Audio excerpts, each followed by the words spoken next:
fun begins. How's it going? Hello. Well, Greetings, young Jedi. hello there. Hey everyone, Hybrid here, and today we're taking a look at the Mafex Sandtrooper. This is Mafex number 040, Metacom Toys, and this is the Sandtrooper as we see in Star Wars A New Hope. This is the orange pauldron variant, the only variant that Mafex has made so far. Wouldn't shock me if we got like the black or the white pauldron somewhere along the way, but this figure is one that I've been looking at for a little bit, and I just got a YouTube check, and I said, you know what? Let's make a really cool video with it, and normally don't look at figures in this price point, so I was super happy to put this back into a video. Thank you all for watching. Of course, it makes videos like this possible. So, this is the Mafex Sandtrooper, my first import trooper. I've dabbled with some figure arts. I've got a couple Last Jedi figure arts. I have Obi-Wan from the Kenobi series. I think that's really it for my figure arts. I don't really have a lot. But this Sandtrooper is a really cool figure, one of my favorite Stormtrooper variants, and one that I just really wanted to take a look at. So without further ado, let's take a look at the packaging and get into the review. And here is the Mafex packaging. Never taken a look at this before, so this will be a really interesting look. It has a ginormous window showing the figure and as many accessories off nicely. You have a picture of the figure, Sandtrooper action figure, Star Wars Mafex number 40, Metacom Toys. The window wraps around up top to a Star Wars logo. This side features a cool picture of the figure. It's number 40 again, your name and Mafex. Star Wars over there. Over here, you have a different picture of the trooper and your Star Wars logo once more.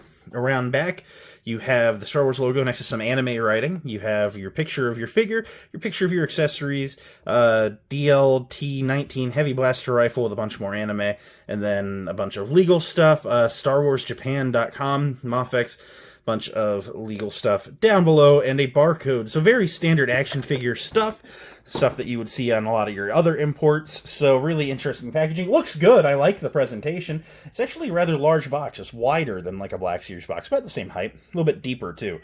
So all said, let's open them up and see what we're getting here. Something I want to acknowledge is while I'm taking the figure out of the box, it says, "May the Force be with you" on the tab inside. That's really cool. I like Easter eggs.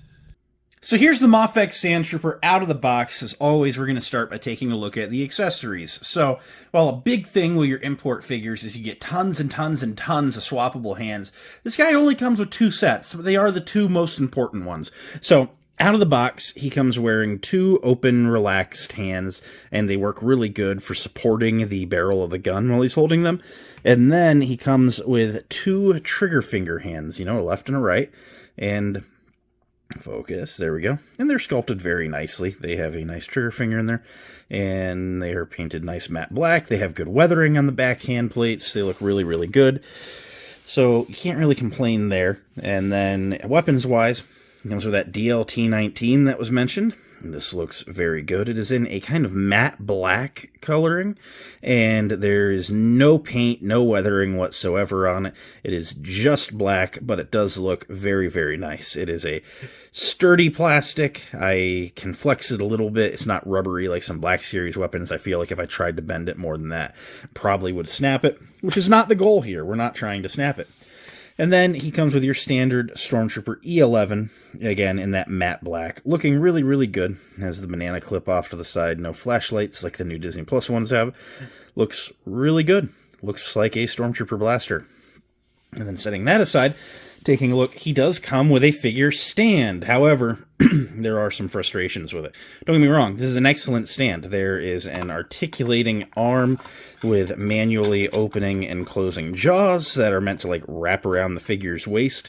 You can put the post on different, sides if it, would benefit your pose one way or another.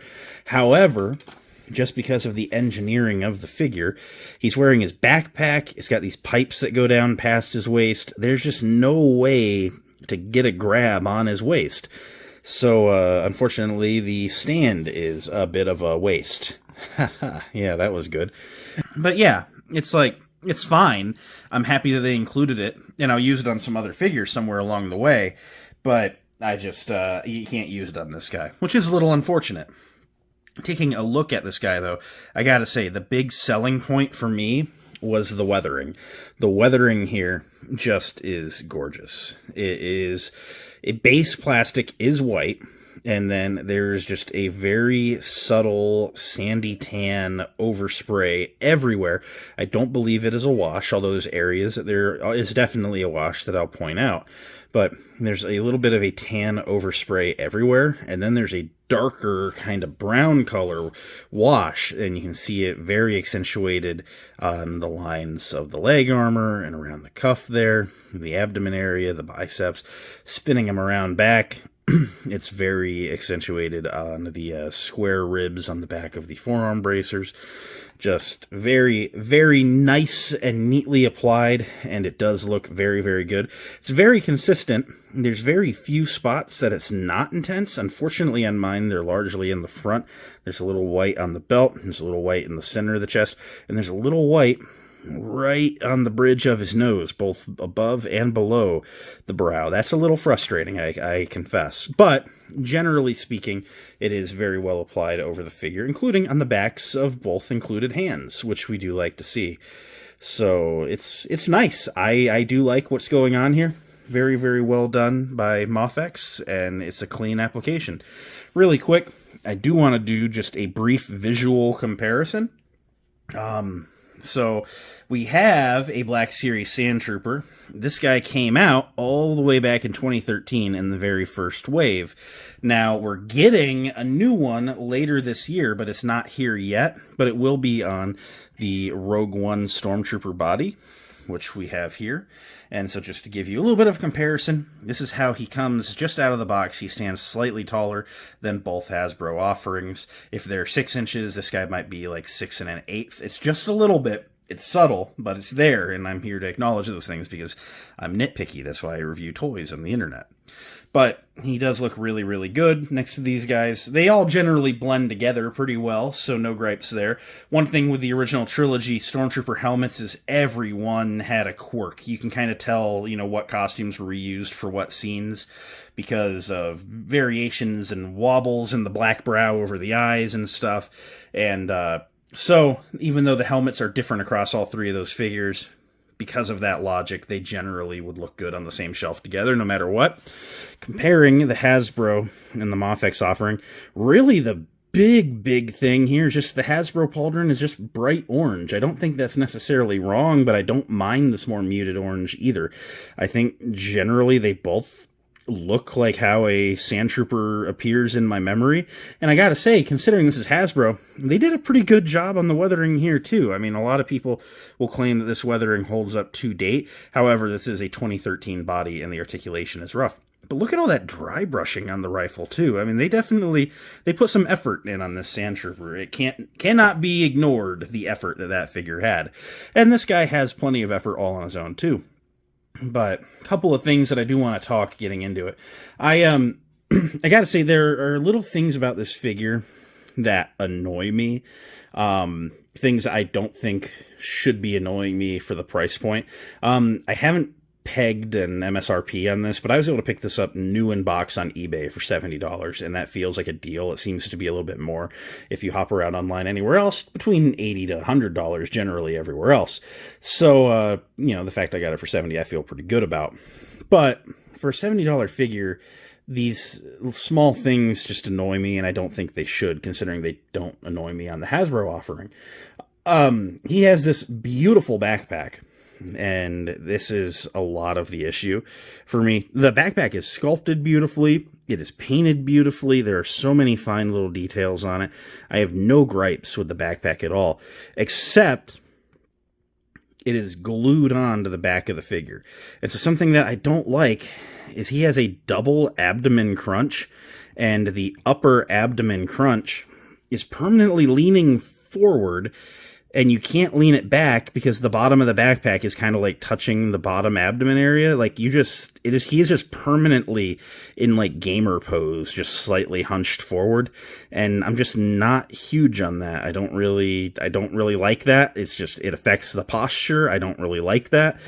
I just said I don't really like that a bunch of times, but yeah, it caught my eye immediately, and I'm annoyed that you can't fix it. And honestly, all the fix needed to have been is make this a backpack that pegs in, so you can like back the peg out slightly just to give you a tiny bit of wiggle room, and it's not there.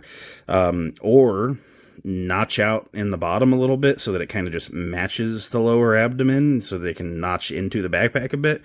But it's just not what they did here. And yeah, to quote myself multiple times, I don't really like that. But it's definitely a little bit frustrating. Something else that was frustrating me, because I opened them up and I played with them at my desk here for a little while.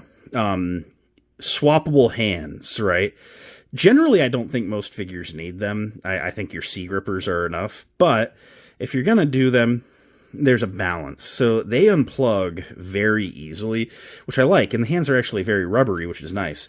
But we'll swap over the trigger hand. Something else that I wasn't super digging is while I was trying to get him into poses and trying to like articulate the hands, you bend that hinge and the hand just pops off really easy. There's not really any tell that's about to happen. You're just trying to change the position and pop, there, it's gone.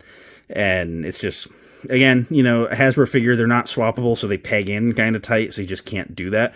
This guy, it's very easy not to notice when you're at the end of the range of that wrist hinge.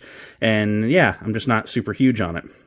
Another thing is just, the belt lays kind of loose. It's easy to get out of position. The articulation, I'm not going to like gripe about a ton of articulation being here, except sometimes things get too articulated and then it's harder to like hit that definitive pose because, you're having to move like so much. I'm very used to a Black Series articulation standpoint. So there are times where it feels just a little bit overwhelming. And I know I sound like a console gamer saying PC has too many buttons, right? But it's just my stance on it. I've not messed with these Mafex figures too much, but I gotta say, visually it's impressive, and I love what's here. I'm very excited to get him in a pose and put him on the shelf and not touch him again because there are things that bug me. But anyway, he's generally nice. I gotta say, just a little overwhelming. But to run through some articulation, let's do it. Let's knock this out. He features one of those double ball necks, which allow him to look that far up, which with the pauldron and everything going on kind of makes sense. It's a little bit limited. He can go that far down. That's pretty good. That's a pretty good front to back range. He can turn his head. He can pivot his head. His arms can come up to a T-pose. They're actually on a ball joint in there. And then the shoulder pad pegs in up above the ball joint. So it can kick forward and back and all around. And it can hinge up and down and straight forward and back. There's an upper bicep swivel. Swivels up top. It's a little bit limited on the swivels, kind of just tight. You can force it, get a little bit more on it, but just however brave you want to get with your $100 figure, that's on you. I tend to be a little ginger. He has double jointed elbows, which can come in that far, which is really good for a double joint, and that's nice. I like that. He can do 360 at the wrists, and then there is a hinge, and taking that apart, the hinge there can actually swivel in the arms. You can like turn it and make it do side to side. You can turn it and then have it go up and down, make it work for whatever pose you're trying to get with whatever arm. As I mentioned, he has a double ball crunch in the abdomen, but the upper one can go about that far forward and then that far back before it hits the backpack. He's just always leaning forward. I hate it. He can twist at the waist. You can rotate that lower ab crunch. Oh, it pops apart. I've done that a couple of times too. That's just one of those things where it's like, the more you add, the more points of failure there are. And not critical failure. Nothing's broken, but just things like that will happen. But he can crunch that far forward and back at the bottom one. So his legs are neat. At the hip, he has a drop-down joint, so you can actually pull it down. It does make a bit of a gap there, but you can pull it down to get different range, better range for kicking straight forward. He can go a little bit back. The back of the leg starts to hit on that big pouch on the belt. He has a thigh rotation, so must make the figure good. I know that that's a deal breaker for some. He has double-jointed knees. They're kind of interesting, right? If you swing the top one all the way back, gets you your 90, but now the boot has caught on the back of the thigh armor, or you can get that far on the bottom one and then bring your top one back, and it gives you just a little bit more than 90, but there's like not a great balance between the two. Basically, you're stuck at 90 or just slightly better. He features a forward-facing peg at the foot that allows you to pivot the foot. His foot can go that far forward that far down, and he has toe articulation, which goes that far up, which isn't a huge amount, but it is nice that it's there. You can also see that metal pin in there catching the light. So, yeah, he's got more articulation than a Hasbro Trooper figure, but like you saw just with the failure of the waist joint and just how annoyed I get with the wrist pegs, there's just a couple things on this that, like, I'm not super in love with, but it is what it is. To do some comparisons, once more, I'll bring in the Hasbro Sandtrooper right here. And then, because he is looking for them, how about the droids? The only droids I have are Black Series, but I do like the Black Series droids pretty well. I know there's some really nice looking import options, but I'm okay with the Black Series options we have so far. Here is the Black Series A New Hope Darth Vader, an excellent figure, a little dated, but it is what it is, and he looks good next to Vader. And then that new Black Series Farm Boy Luke. So just to really bring you a bunch of that early A New Hope goodness into one frame. All in all, he's not so tall that he looks weird next to a Black Series Vader. He's a little taller than a Black Series Stormtrooper, and that's okay. As far as scale goes, I'm alright with that. So at the end of the day, what do I think of the Mafex Sandtrooper? You know, I gotta say, right, I like it. It's frustrating, but I do like it. It looks beautiful, and it can hit the poses. It's a little bit fiddly, more so than I'm used to with a Hasbro figure, and that comes with the territory of adding a bunch of additional points of articulation and swappable hands and stuff, but at the end of the day, as a guy that generally vanilla poses most of his troopers in rows on the shelf, this figure is going to look excellent in the ranks of my already pretty built 1/12th Imperial Army. So I do like it. And I feel like generally the price point is pretty good. I'm especially happy that I got it for $70. There's a little air of frustration with me on it, but I think it's just because, like, I had been saying for a while, like, when I get a Mafex, this is the Mafex I'm gonna get. And I got it. And now I'm just like, it's okay. And so I think there's, like, an air of underwhelming because I built it up to be this, like, great, big, magnificent thing in mind. And not that it's not, but it's just not 100% what I was expecting it to be, which is not a bad thing. It's just not what I was expecting it to be. But I think the Mafex Sandtrooper is a really good figure, and although I might come across as a little dejected by it, I'm really not. I'm happy that I have it. It's going to look great in the collection, and I'm immensely appreciative of everyone that watches my videos for picking this up possible. Not that I would have never gotten it, but it definitely sped it up. The YouTube check was coming, and I was like, you know what? I'm going to buy something cool for a video. And so I'm glad to have made the video. I wish I was, like, jumping with joy, but I'm fiddling with it, and I'm getting annoyed with it, but I do love it. So I'm gonna put it on the shelf. I'm gonna appreciate it forever. But it's not one that I'm gonna grab frequently to repose. So that's kind of where I'm at on it. It's a beautiful figure. I mean, it's beautiful, but I'm just annoyed, and that's my cross to carry.